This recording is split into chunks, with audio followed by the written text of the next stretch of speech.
کا جو back ground ہے وہ کیا ہے۔ اس سورہ کو بعض مفسرین مکی اور بعض مدنی قرار دیتے ہیں، اور بعض کے نزدیک مکی اور مدینے کے درمیان یہ نازل ہوئی۔ اور اس کی شان نزول میں یہ روایت ہے کہ جب نبی کریم صلی اللہ علیہ وسلم مدینہ تشریف لائے تو اہل مدینہ ناپ تول کے لحاظ سے خبیث ترین لوگ تھے، یعنی ناپ تول میں کمی کرنے کا مرض ان میں بری طرح پھیلا ہوا تھا۔ سو اللہ نے یہ صورت نازل فرمائی، جس کے بعد انہوں نے اپنی ناپ تول صحیح کر لی۔ یہ سنن ابن ماجہ کی روایت ہے۔ اس سورہ کے مضامین کے بارے میں بات کریں تو اس کا سبجیکٹ بھی آخرت کے ساتھ ریلیٹڈ ہے، یعنی پہلی آیتوں میں اس بے ایمانی پر گرفت کی گئی ہے، اللہ اس پر پکڑ کر رہے ہیں جو کاروباری لوگوں میں بکثرت پھیلی ہوئی، یعنی جو کاروبار کر رہے ہیں اور وہ ایسی بے ایمانی کر رہے ہیں جو لوگوں کو اگرچہ نظر نہیں آتی لیکن اللہ سبحانہ تعالیٰ سے وہ چھپی ہوئی نہیں ہے۔ کیا ہے کہ ناپ تول میں کمی کرتے ہیں، جب دوسروں کو دیتے ہیں تو اس کو کم کر کے دیتے ہیں، اور جب خود ان سے لیتے ہیں تو پورا لیتے ہیں، اور یہ معاشرے کی بے شمار خرابیوں میں سے سب سے ایک بڑی خرابی گنی جاتی ہے۔ اور پھر بتایا اس میں یہ گیا ہے کہ آخرت سے غفلت کا یہ نتیجہ ہے، یعنی جس شخص کو یہ احساس نہیں کہ اسے اللہ کے سامنے کھڑے ہونا ہے، آخرت کا دن آنا ہے، اس کو حساب دینا ہے، وہ اس چیز سے غافل ہے، وہ آخرت سے غافل ہے، تبھی وہ اس برائی میں پڑا ہوا ہے۔ پھر اسی طرح اگلی آیات میں اخلاق کے ساتھ عقیدہ آخرت کا جو تعلق ہے اس کو بڑے خوبصورت طریقے سے اللہ نے واضح کیا ہے، یعنی آیت نمبر 7 سے لے کے 17 تک بتایا گیا ہے کہ بدکار لوگ، جو برے لوگ ہیں، ظالم ہیں، جو ان کا نامہ اعمال کہاں ہے، جو سجین میں، یعنی جو بلیک لسٹ ہو رہے ہیں، اور آخرت میں ان کے لیے بڑی تباہی ہے۔ پھر اسی طرح اگلی آیات میں بتایا گیا ہے کہ نیک لوگوں کا انجام کیسا ہوگا، ان کا اعمال نامہ کہاں ہے، اور یہ بھی بتایا گیا ہے کہ ان کے اعمال نامے بلند پایا، یعنی کہ جو برگزیدہ فرشتے ہیں اللہ کے، ان کے رجسٹر میں ان کے اعمال نامے درج ہو رہے ہیں۔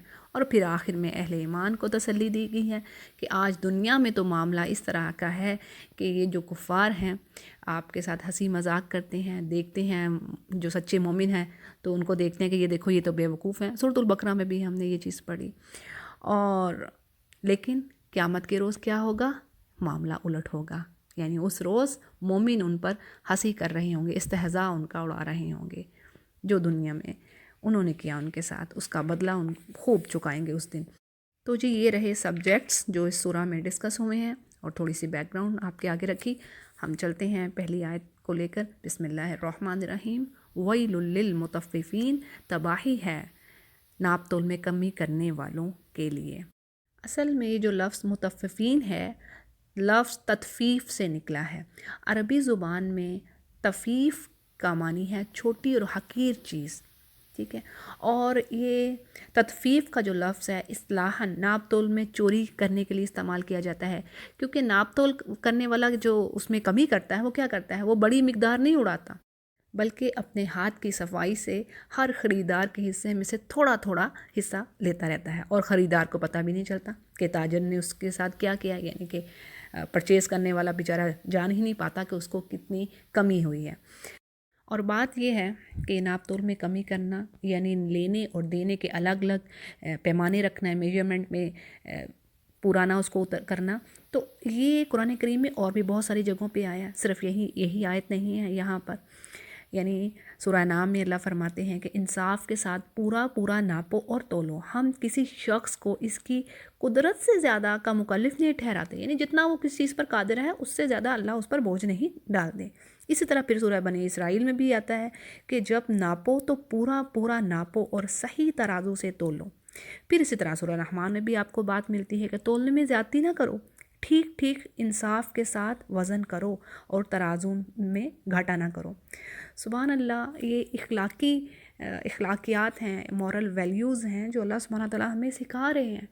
کتنی تکلیف ہو وہ خریدنے والے کو اگر اسے پتہ چلے کہ میں نے جو چیز لی ہے اس میں گھاٹا کیا گیا ہے یا اس میں ملاوٹ کی گئی ہے، تو کیا وہ دوبارہ اس جگہ پہ جائے گا؟ ہرگز نہیں۔ سبحان اللہ، یعنی اللہ کے احکامات میں ہمارے لیے فائدہ ہے دونوں جہاں میں، لیکن انسان کے سمجھنے کی بات ہے کہ وہ نہیں سمجھتا اس کو۔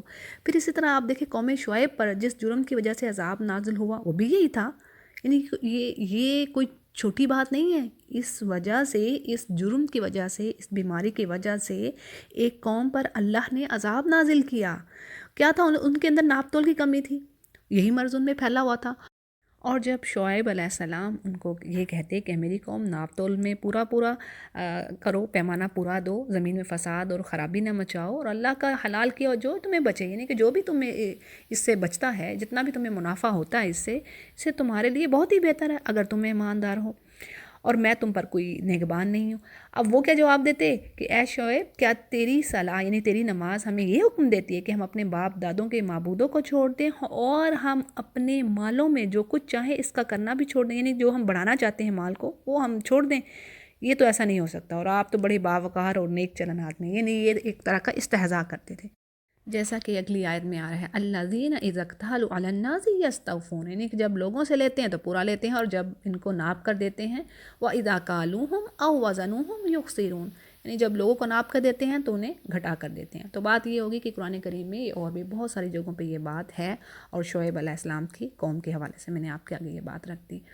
پھر آگے بات آ رہی ہے الا یظن اولئک انہم مبعوثون، کیا یہ گمان نہیں رکھتے کہ انہم مبعوثون یعنی کہ کھڑے کیے جائیں گے اللہ کے سامنے دوبارہ، لیوم عظیم یعنی بہت بڑا دن، لیوم عظیم، یوم یقوم الناس لرب العالمین، اور اس دن جب کہ سب لوگ رب العالمین کے سامنے کھڑے ہوں گے۔ یعنی اس قیامت کے دن کو بڑا دن اس لیے کہا گیا کہ اس میں تمام انسانوں اور جنوں کا حساب اللہ کی عدالت میں بیک وقت لیا جائے گا، اور پھر ثواب و عذاب کے اہم ترین فیصلے کیے جائیں گے۔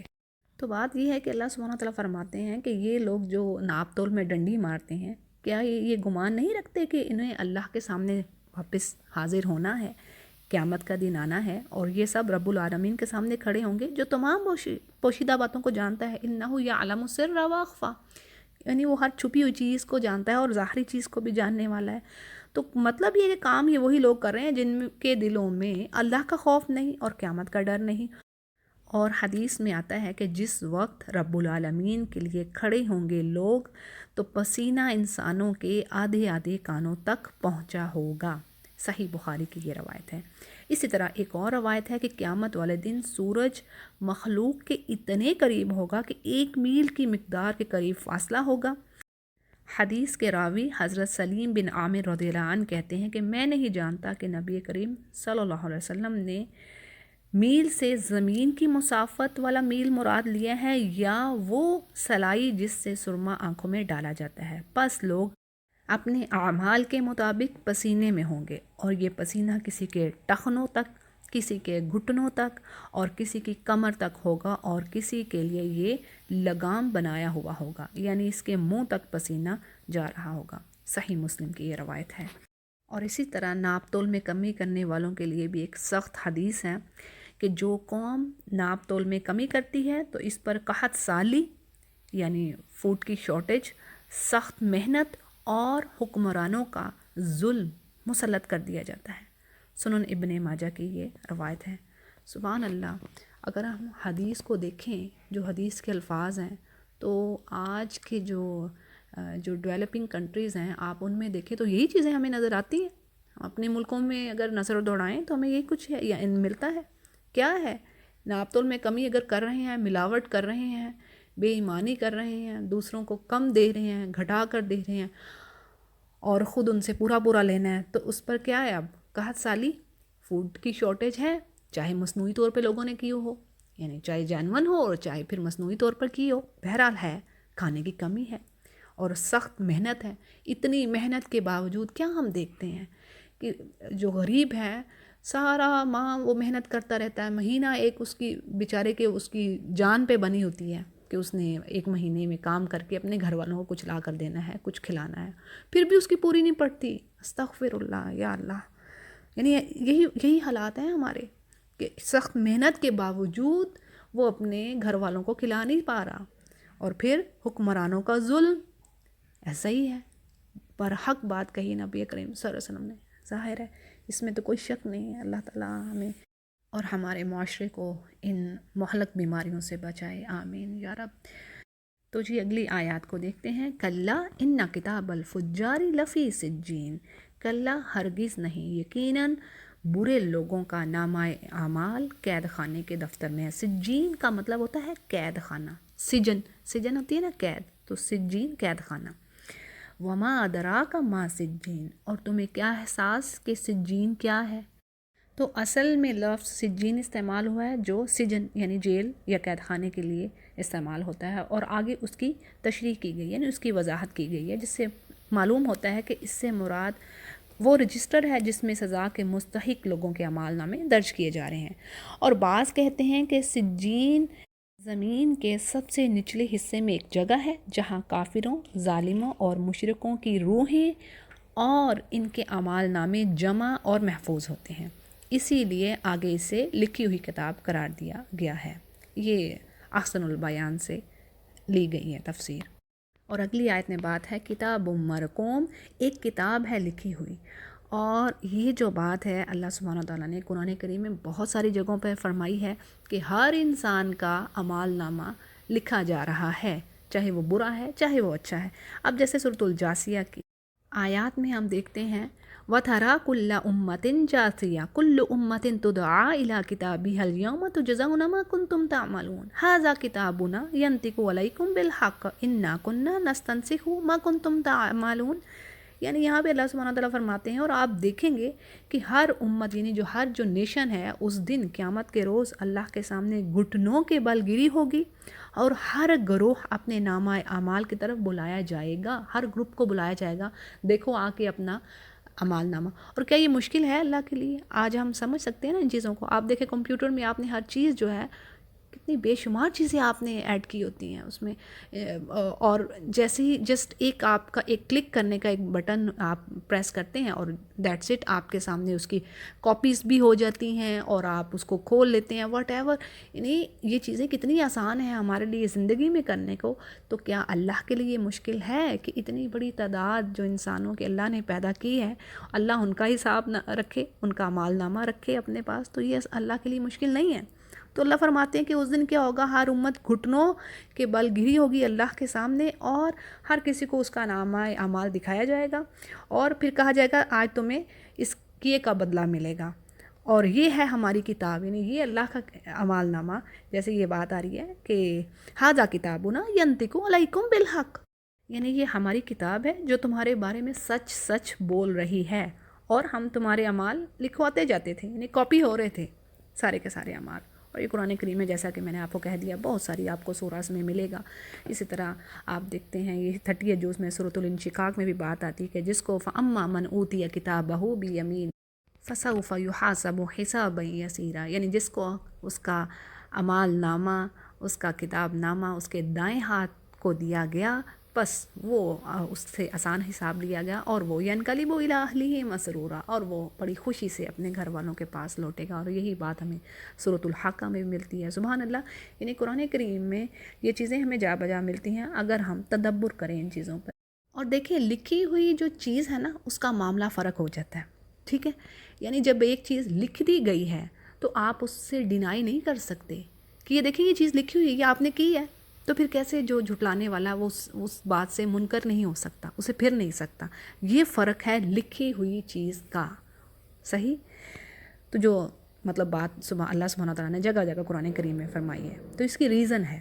پھر آگے ہم دیکھتے ہیں وَيْلٌ يَوْمَئِذٍ لِّلْمُكَذِّبِينَ، ویل جہنم کی ایک وادی کا نام بھی ہے، اور اس کا مطلب ہے تباہی۔ اور جہنم کی وادی کہتے ہیں کہ یہ ایسی وادی ہے کہ اس سے جہنم خود پناہ مانگتی ہے، یعنی اتنا زبردست اس کا عذاب ہے۔ وَيْلٌ، اور یہاں پہ ہم تباہی کے معنوں میں اس کو لیں گے، وَيْلٌ يَوْمَئِذٍ لِّلْمُكَذِّبِينَ، یعنی تباہی ہے اس دن جھٹلانے والوں کے لیے۔ کذبہ سے آ رہا ہے نا یہ ورڈ، مکذبین۔ اچھا اب تھوڑا سا میں آپ کو بتائے چلتی ہوں کاذب اور کافر میں کیا فرق ہے۔ لٹل بٹ فرق ہے اس میں، ایک ہے کافر اور ایک ہے مکذب۔ ان میں فرق یہ ہے، کافر یہ کہتے ہیں کہ ہم نہیں مانتے۔ اب دیکھیں جھٹلا تو کافر بھی رہا ہے، ڈینائی تو وہ بھی کر رہا ہے، وہ اللہ کی آیات کو نہیں مان رہا، وہ اللہ کے رسولوں کو نہیں مانتا۔ یعنی کافر وہ کہ جس نے فطرت کی گواہی کو چھپا لیا اور انکار کر دیا، یعنی اس کا ضمیر بھی اگرچہ اس کو یہ احساس دلاتا ہو کہ یہ سچ ہے، یہ جھوٹ ہے، یہ حق ہے، یہ باطل ہے، لیکن وہ اس چیز کو نہیں مان رہا، وہ ڈینائی کر رہا ہے۔ اب یہ ہو گیا کافر، جرم تو کافر کا بھی وہی ہے، لیکن کاذب کا جرم کیا ہے کہ کاذب جو ہے اگرچہ مانتا تو وہ بھی نہیں ہے، لیکن اگلے درجے میں اس کا جرم بڑھ جاتا ہے۔ وہ کس طرح کہ وہ آگے سے ڈھٹائی کرتا ہے یعنی جھٹلانا جو ہے گویا کفر کی زیادہ شدید صورت ہے. یعنی کافر اور کاذب کے فرق کو ایک مثال سے ہم سمجھتے ہیں. جیسے ایک شخص کہتا ہے کہ آخرت ہے ہی نہیں، ٹھیک ہے، اور دوسرا کہے کہ آخرت ہے تو صحیح مگر ہمیں چھڑانے والے موجود ہیں. فرق ہو گیا نا، سمجھ آ گئی بات. تو یہی جرم تو وہ دونوں کر رہے ہیں، یعنی ہے تو صحیح مگر ایک مان ہی نہیں رہا، جبکہ دوسرا اس کو مانتا ہے لیکن پھر ماننے کے بعد کوئی چور دروازہ اپنے لیے نکال لیتا ہے. سمجھ آ رہی بات کی؟ یعنی مان لیا، اس کو سمجھ آ گئی بات کی، لیکن اس کے بعد پھر اب وہ اپنے لیے کوئی اور راستہ، کوئی چور راستہ نکال رہا ہے. سورۃ المطففین کی آیت نمبر 10 کو ہم دیکھ رہے تھے، جس میں ہم نے کاذب اور کافر کے فرق کو دیکھا. یعنی دونوں ہی جرم کر رہے ہیں، لیکن جو کاذب ہے، جو جھٹلانے والا ہے، اس کا جو جرم ہے وہ ایک درجہ بڑھ کر ہے. ٹھیک ہے جی، آگے چلتے ہیں. الذین یکذبون بیوم الدین، وہ لوگ جو یوم آخرت کو جھٹلاتے ہیں. وما یکذب بہ الا کل معتد اثیم، اور نہیں جھٹلاتا اس کو، یعنی یوم آخرت کو نہیں کوئی جھٹلاتا مگر کل معتد اثیم، ہر معتد زیادتی کرنے والا، حد سے بڑھ جانے والا، اثیم گنہگار. اچھا دیکھیں، اب مطلب تو دونوں کے ایک ہی طرح آپ اگر پڑھیں تو آپ کو لگے گا کہ یہ تو ایک ہی طرح کی چیز ہے، کہ دونوں ہی ڈینائی کرتے ہیں، دونوں ہی مجرم ہیں. تو اس میں فرق کیا ہے؟ اب دیکھیں، معتد کون ہے؟ جو حد سے بڑھنے والا ہے اور دوسروں کا حق مار لینے والا ہے، زیادتی کرنے والا ہے. جبکہ اسیم کے لغوی معنی ہیں وہ اونٹنی جو قافلے کے ساتھ نہ چلے، یعنی ایسی اونٹنی جو تیز چل سکتی ہو لیکن جان بوجھ کر تیز نہ چلے اور قافلے کے ساتھ نہ چلے. تو اب اس کو ظاہر ہے جو اس پر بیٹھا ہو، کیا اس کے لیے تو مشکل ہے، پریشانی ہے کہ وہ اکیلا ہو، تو راستے میں لٹ جانے کا اندیشہ ہے. تو بات یہ ہے کہ اس کا جو اصطلاحی معنی ہے وہ یہ کہ یعنی حق کی ادائیگی میں کوتاہی کرنا، حق ادا نہ کرنا. ٹھیک ہے، اب فرق سمجھیے. معتد کون ہے؟ جو حد سے بڑھ جانے والا ہے لیکن دوسروں کا حق مار لینے والا، زیادتی کرنے والا. اور اسیم کیا ہے؟ ایسا گنہگار جو لوگوں کے حقوق کو ادا نہیں کرتا، یعنی اس میں کوتاہی کرتا ہے. دیکھیں، اللہ سبحانہ تعالیٰ نے انسانوں کے حقوق رکھے ہیں ایک دوسروں پر، صحیح، انسانی معاشرے کا اسی کے اوپر بیس ہوتا ہے. اب دیکھیں جو شروع کی آیات میں ہم یہی کچھ ہم دیکھ رہے ہیں نا، کہ شروع کی آیات میں بھی حقوق العباد سے ریلیٹڈ ہے نا چیز. یعنی اللہ سبحانہ تعالیٰ کہہ رہے ہیں کہ دیکھو، ناپ تول میں کمی نہ کرو، تم جس کو دے رہے ہو چیز، اس کو پورا اس کو تول کے دو. جب تم نے اس سے پوری اماؤنٹ لی ہے، رقم اس سے پوری لی ہے، تو اب اس کو جو ہے اس کی بھی چیز پوری جانی چاہیے. تو یہ کیا ہے؟ یہ حقوق العباد ہے نا. اور حقوق العباد کے بارے میں بہت ساری احادیث ہیں. کیا پتہ چلتا ہے کہ اللہ تعالیٰ کہیں پہ فرماتے ہیں کہ دیکھو، میں حقوق العباد میں نہیں معاف کر سکوں گا. ہاں، میرے حقوق میں اگر تم کچھ کمی کوتاہی کر دو گے تو وہ تو معاف ہو جائے، لیکن ان میں نہیں ہو سکتا. یعنی کتنی سختی ہے. دیکھیں پیچھے ہم نے کیا پڑھا کہ ایک قوم پر عذاب آیا صرف اور صرف اس وجہ سے. تو بات یہ ہے کہ انسانی معاشرہ بھرا پڑا ہے حقوق، ایک کا دوسرے پر حق ہے، کچھ فرائض ہیں. شوہر کے بیوی پر حقوق ہیں، بیوی کے شوہر پر حقوق ہیں. اسی طرح جو مالک ہے اس کے مزدور پر کچھ حقوق ہیں، اور مزدور کے اپنے مالک پر کچھ حقوق ہیں، کچھ فرائض ہیں. یعنی یہ سارا سلسلہ اس طرح انسانی معاشرے کا چل رہا ہے. تو جی یہ رہا فرق معتد اور اثیم کے بارے میں، یعنی جو گنہگار ہے. اگلی آیت کو دیکھتے ہیں. اذا تتلی علیہ آیاتنا قال اساطیر الاولین، اور جب اس پر یعنی ان گنہگاروں پر جب اللہ کی آیات پڑھی جاتی ہیں تو کیا کہتے ہیں؟ قالا، کہتے ہیں اساطیر الاولین، یہ تو پچھلوں کی کہانی ہے، یعنی یہ تو اگلے وقتوں کی کہانی ہے، ہم ان پر یقین نہیں رکھنے والے. کلا، ہرگز نہیں، بلکہ کیا؟ ران علی قلوبہم ما کانوا یکسبون، ان کے دلوں پر زنگ لگا ہوا ہے. کس وجہ سے؟ ما کانوا یکسبون، ان کے اعمال کے سبب، ان کے گناہوں کے سبب دلوں پر ایسا زنگ چڑھ گیا ہے جس کی وجہ سے ان کو حق بات حق نہیں نظر آ رہی، اور جھوٹی بات کو یہ جھوٹا نہیں سمجھ رہے. یعنی ان کے دل اس قرآن اور وحی الہی پر ایمان نہیں لاتے. کیا وجہ ہے؟ کہ گناہوں کی کثرت کی وجہ سے ان کے دلوں پر پردے پڑ گئے ہیں اور وہ زنگ آلود ہو گئے ہیں. ایک حدیث میں آتا ہے کہ آپ صلی اللہ علیہ وسلم نے فرمایا، بندہ جب گناہ کرتا ہے تو اس کے دل پر ایک سیاہ نقطہ پڑ جاتا ہے. اگر وہ توبہ کر لیتا ہے تو وہ سیاہی دور کر لی جاتی ہے، اور اگر توبہ کی بجائے گناہ پر گناہ کیا جاتا ہے تو وہ سیاہی بڑھتی جاتی ہے حتیٰ کہ اس کے پورے دل پر چھا جاتی ہے۔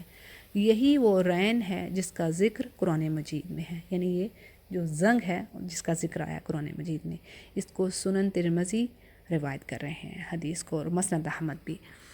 اور اسی طرح ایک اور حدیث میں بات آتی ہے کہ آپ صلی اللہ علیہ وسلم نے فرمایا کہ دلوں پر زنگ آ جاتا ہے، تو صحابہ کرام نے پوچھا کہ اس کا کیا حل ہے، یعنی کہ ہماری تلواروں پہ زنگ آ جاتا ہے، ہم اس کو دور کر لیتے ہیں، تو اس کا کیا حل ہے، یعنی کہ دلوں کا زنگ کیسے دور کیا جائے؟ تو آپ صلی اللہ علیہ وسلم نے فرمایا کہ 2 چیزوں کی کثرت، یعنی موت کو یاد کرنا اور قرآن کریم کی تلاوت، ان 2 چیزوں میں کثرت کرو، یعنی موت کو بکثرت یاد کرو۔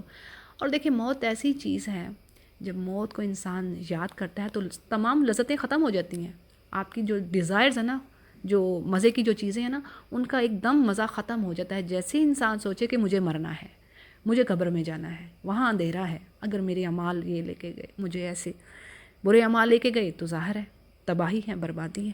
تو یہ جو چیزیں ہیں یہ حقیقت ہے کہ جو ہم موت کا نام نہیں لینا پسند فرماتے ہیں، ہم کہتے ہیں نہیں نہیں نہیں موت کا نام نہ لو، اللہ نہ کرے ایسا نہ ہو۔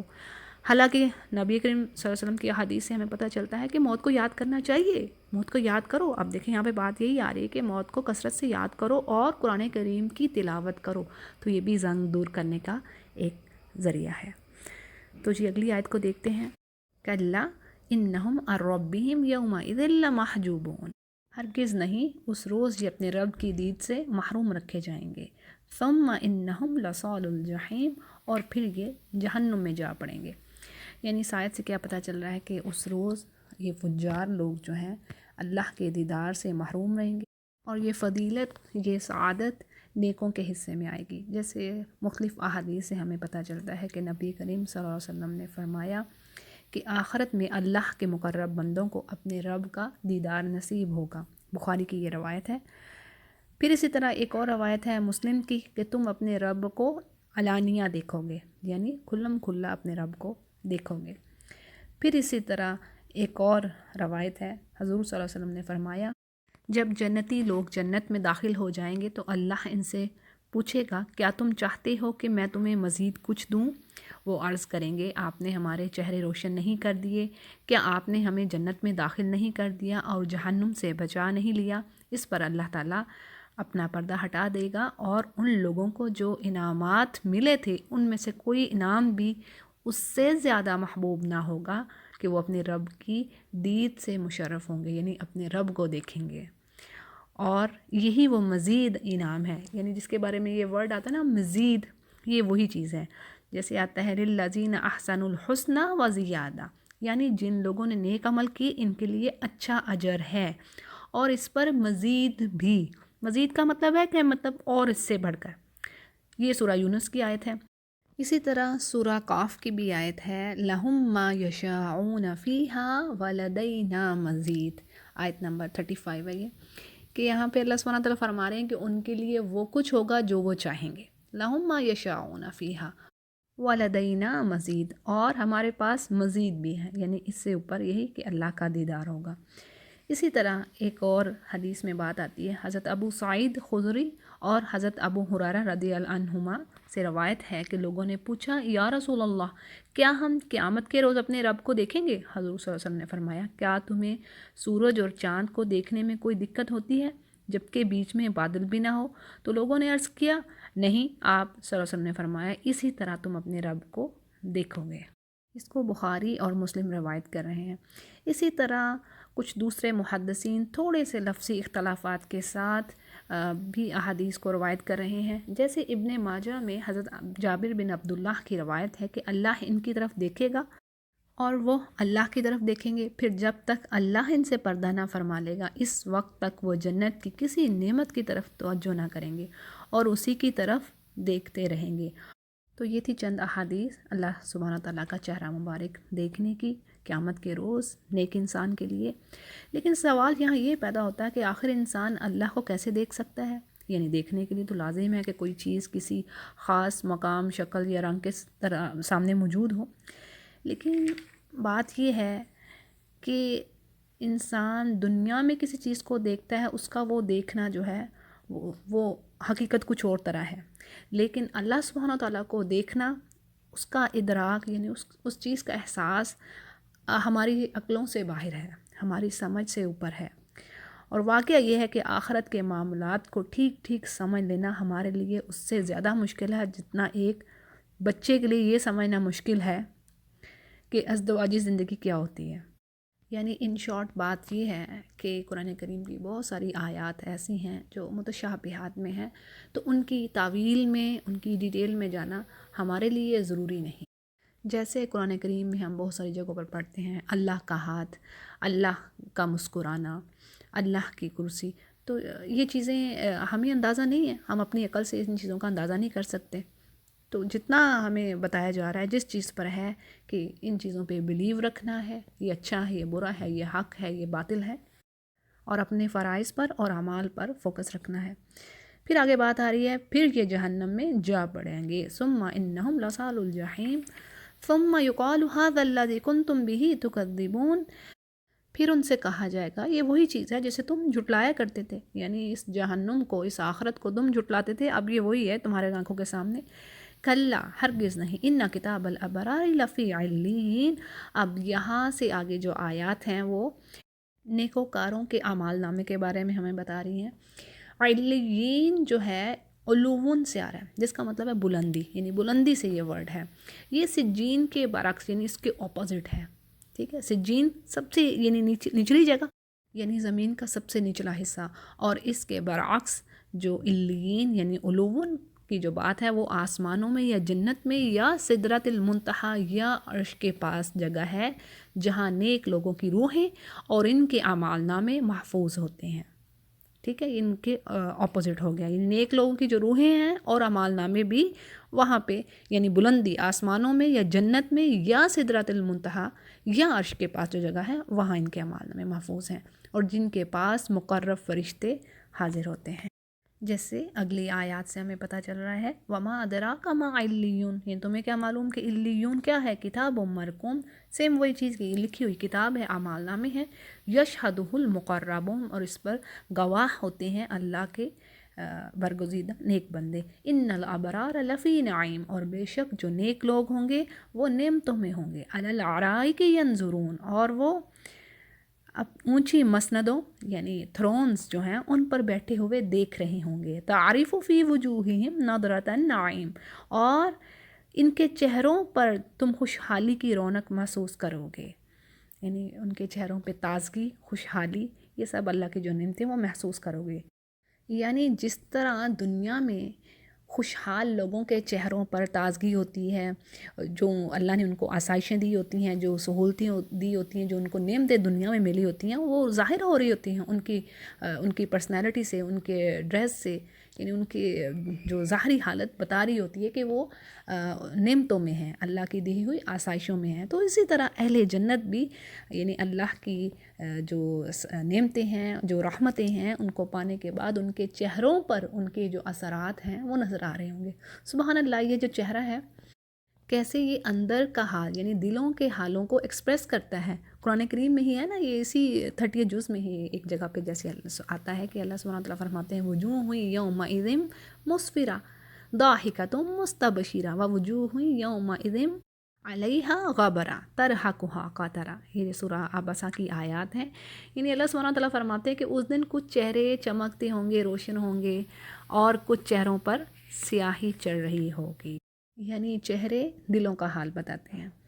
اور پھر آگے بات ہو رہی ہے، ان کو نفیس ترین سربند شراب پلائی جائے گی جس پر مشک کی مہر لگی ہوگی، ختامہ مسک وفی ذلک فلیتنافس المتنافسون، اور جو لوگ دوسروں پر بازی لے جانا چاہتے ہوں ان کو اس چیز کو حاصل کرنے میں بازی لے جانے کی کوشش کرنا چاہیے، یعنی اس میں ان کو کمپٹیشن کرنا چاہیے ان شارٹ۔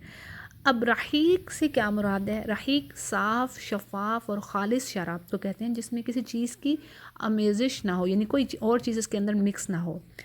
مختوم یعنی مہر لگی ہوئی، جو اس کے خالص پن کی مزید وضاحت کے لیے ہے۔ بعض کے نزدیک یہ مخلوط کے معنی دیتا ہے، یعنی شراب میں کستوری کی آمیزش ہوگی، مزید خوش کن اور راحت دینے والا ہوگا۔ اور بعض کہتے ہیں کہ یہ ختم سے ہے، یعنی اس کا آخری گھونٹ کستوری کا ہوگا، اور بعض ختام کے معنی خوشبو کو لیتے ہیں، ایسی شراب جس کی خوشبو کستوری کی طرح ہوگی۔ اسی طرح حدیث میں یہ لفظ آیا ہے، نبی کریم صلی اللہ علیہ وسلم نے فرمایا، جس مومن نے کسی پیاسے مومن کو ایک گھونٹ پانی پلایا، اللہ تعالیٰ اسے قیامت والے دن الرحیق المختوم پلائے گا۔ جس نے کسی بھوکے مومن کو کھانا کھلایا، اللہ اسے جنت کے پھل کھلائے گا۔ اور جس نے کسی ننگے مومن کو لباس پہنایا، اللہ اسے جنت کا سبز لباس پہنائے گا۔ مسند احمد اس کو روایت کر رہے ہیں۔ سورۃ المطففین کی آیت نمبر 27 کو ہم دیکھ رہے تھے، وَمِزَاجُهُ مِن تسنیم عَيْنًا يَشْرَبُ بِهَا الْمُقَرَّبُونَ، یعنی اس شراب میں تسنیم کی آمیزش ہوگی، اور یہ ایک چشمہ ہے جس کے پانی کے ساتھ مقرب لوگ شراب پئیں گے۔ اب تسنیم کے جو لغوی معنی ہیں وہ بلندی کے ہیں، جیسے اونٹ کی کوہان جو اس کے جسم سے بلند ہوتی ہے، یعنی اونچی ہوتی ہے، اسی لیے اسے سنام کہا جاتا ہے، چوٹی یعنی اونچی چیز۔ اور قبر کی اونچا کرنے کو بھی تسنیم القبور کہا جاتا ہے۔ مطلب یہ ہے کہ اس میں تسنیم شراب کی جو آمیزش ہوگی، جو جنت کے بالائی علاقوں سے یعنی بلند ایریا سے چشمے کے ذریعے سے یہ آئے گی، اور یہ جنت کی بہترین اور اعلیٰ شراب ہوگی، اور اس کا اثر دنیا کی شرابوں سے بالکل الٹ ہوگا۔ یعنی یہ ایسی نہیں شراب ہوگی کہ جس کے پینے سے نشے اور خمار کی وجہ سے انسان کی عقل ماری جاتی ہو اور مدہوشی اس پر چھا جائے، تو یہ اس طرح نہیں ہوگا۔ جیسے سورۃ الواقعہ میں بھی ہم دیکھتے ہیں کہ اللہ سبحانہ وتعالیٰ فرماتے ہیں، لا یصدعون عنہا ولا ینزفون، یعنی وہ ایسی شراب پئیں گے جس سے نہ سر میں درد ہوگی اور نہ ہی عقل میں فطور آئے گا، یعنی جس سے عقل ماری جاتی ہو، بلکہ کیسی ہوگی؟ جو راحت دینے والی چیز۔ تو جی اگلی آیت کو دیکھتے ہیں، ان الذین اجرموا کانوا من الذین آمنوا یضحکون۔ اب یہاں سے بات کا رخ بدل رہا ہے، یعنی مجرم لوگ دنیا میں ایمان والوں کا مذاق اڑاتے تھے، جب ان کے پاس سے گزرتے وَإِذَا مَرُّوا بِهِمْ يَتَغَامَزُونَ، تو کیا کرتے؟ آنکھیں مار کر ان کی طرف اشارے کرتے۔ وَإِذَا انقلبوا إِلَىٰ أَهْلِهِمُ انقلبوا فَكِهِينَ وَإِذَا رَأَوْهُمْ قَالُوا إِنَّ هَٰؤُلَاءِ لَضَالُّونَ، یعنی جب اپنے گھروں کی طرف پلٹتے تو مزے لیتے ہوئے پلٹتے، اور جب انہیں دیکھتے تو کہتے کہ یہ بہکے ہوئے لوگ ہیں۔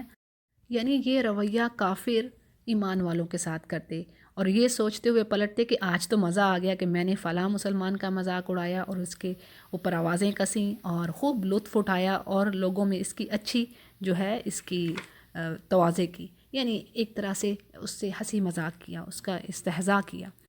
اب یہاں پر جو یہ الفاظ آ رہے ہیں کہ جب وہ انہیں دیکھتے تو کہتے کہ یہ بہکے ہوئے لوگ ہیں، حالانکہ اللہ فرما رہے ہیں کہ ان کو نگران تو نہیں بنا کے بھیجا گیا۔